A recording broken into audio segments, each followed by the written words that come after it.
and the many taxes it has brought in its wake. And so, this is topical. It is indeed an issue that is in the minds of very many Nigerians, and hopefully it will excite us a great deal to talk about us this morning about this issue, because the agitation for a new national minimum wage, we all aware, got to a head in the latter part of 2018 when President Muhammadu Buhari agreed, though reluctantly, to setting up a committee to work out a template with which a new National Minimum Wage Act will come into effect. And despite very many odds, the Minimum Wage Act took effect eventually on April 18, 2019. Now, more than 5 months after it becoming an act, the minimum wage is yet to be implemented. Only Kaduna State has started partial implementation. Now, the good part to all of this, though, is that the minimum wage is already backed by law. That means its implementation can only be delayed, it cannot be denied. The complicated negotiations media reports have made us believe have very little to do with agreeing or disagreeing to pay the minimum wage to workers from grade levels 1 to 6. The category of workers the wage originally is meant for, as the name suggests. So why have state governments refused to pay this category of workers 5 months down the road? The new minimum wage of 30,000 naira represents a percentage increase of 66.7 from the former minimum wage of 18,000 naira. Initially, organized labor insisted that the entire 66.7% apply to all, irrespective of grade levels, but government would not hear of it. That was how percentage adjustment factored into the negotiations. It was reported that the long drawn-out negotiations had organized labor lower the percentage increment 5 times to finally arrive at 29% for grades levels 7 to 14 and 24% for levels 15 to 17. Yet governors under the aegis of the Nigerian Governors Forum are saying anything more than 9% in the percentage adjustment is unacceptable to them. Hence the fresh negotiations and even threats of mass retrenchments. According to the chairman, Nigerian Governors Forum and Governor of Ekiti State, Dr. Kayode Fayemi, and I quote him, governors are very clear that a national minimum wage increase is not tantamount to a general wage review. We think 9% is too much for those who are already earning above the minimum wage, end of quote. But the new minimum wage is not an end in itself. Rather, it is a means to an end, which is increased purchasing power, which will stimulate aggregate demand and ultimately growth.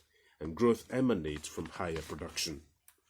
And higher production requires a provision for more employment, the lack of which is one of the foremost challenges facing the country, second only to insecurity.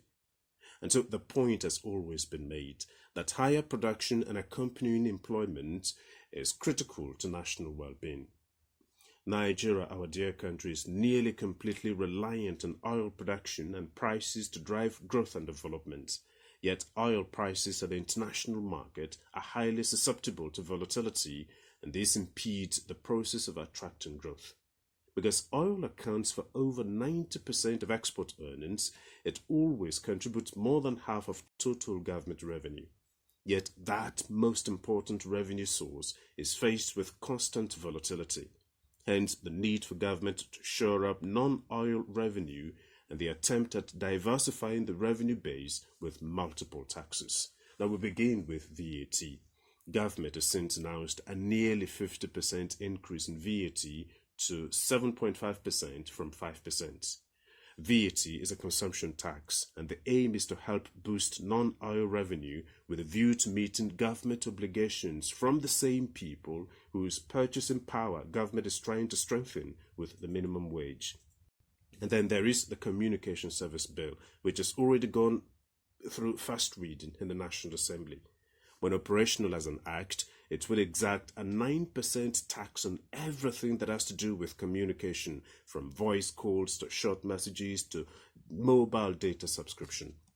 And then, of course, there is also the hint that toll gates may soon be reintroduced. plus the fact which is not obvious, that mere announcement of minimum wage has since sparked inflationary trends hovering around 11.40% in May of 2019. Clearly, the minimum wage or its increment may be wiped away by any one or all of these taxes. And so the poster this morning is, should Nigerians be made even worse off because of a minimum wage? Is it worth it? That's the poster this morning, and you can call to be parts of the interaction this morning. The number to call to contribute to this discussion is 0906 402 8987. 0906 402 8987. We're simply asking that should Nigerians be made worse off because a minimum wage is coming their way? Is it worth it? And of course, there's always two sides to an argument. Government challenges, salary obligations, budget deficits that must be taken care of, debt obligations that must either be serviced or repaid, infrastructure deficit, unemployment, insecurity, all of these, insufficient liquidity, all of these are issues that government must take care of, and simply the resources coming in the country from sale of crude is not enough, and so government must look for ways and means of raising or generating additional revenues. That is the thinking from the other side or the other part of the argument. Without a doubt, it is agreed. But then you have, I've got my first call, and it's interesting that we've got the call. Hello. Hello. Good morning. Good morning.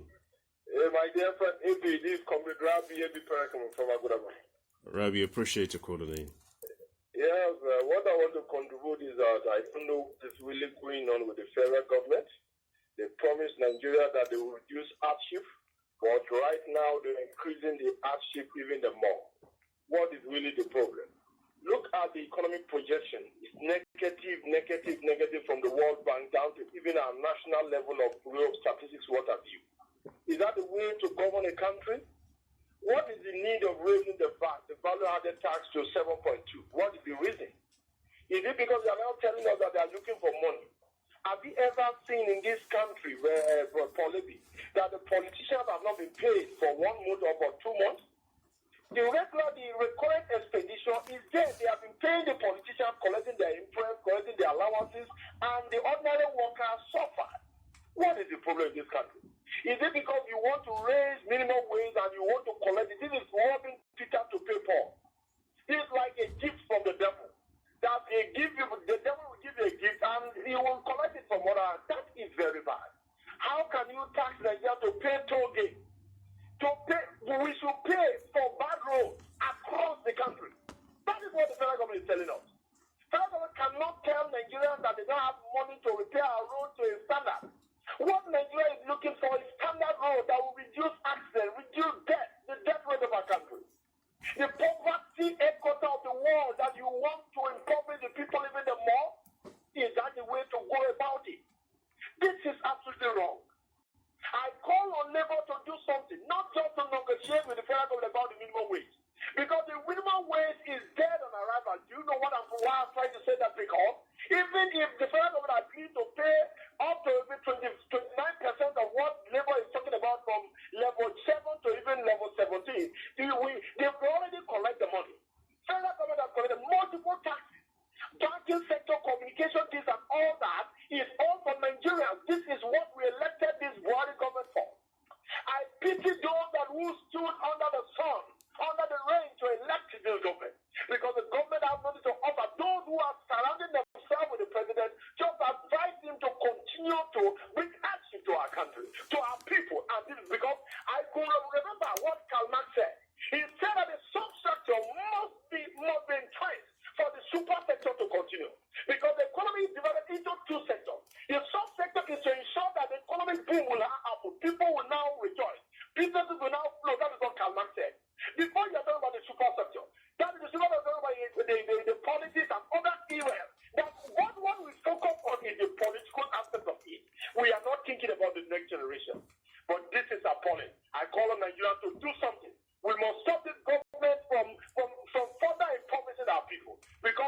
such a powerful contribution to the show this morning from Rabi. Truly appreciate your calling in and contributing the way you've just done.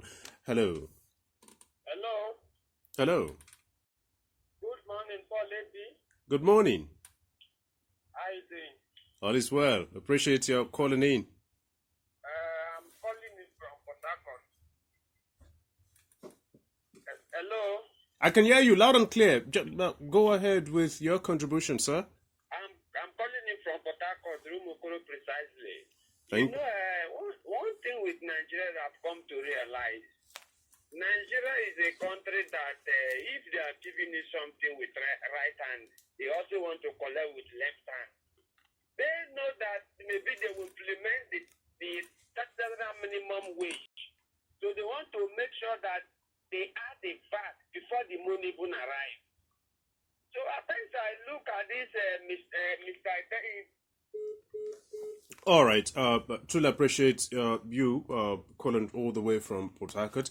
We'll break this minute. We'll continue to take your calls, but just pause a minute so we could take some commercials and then we'll be right back.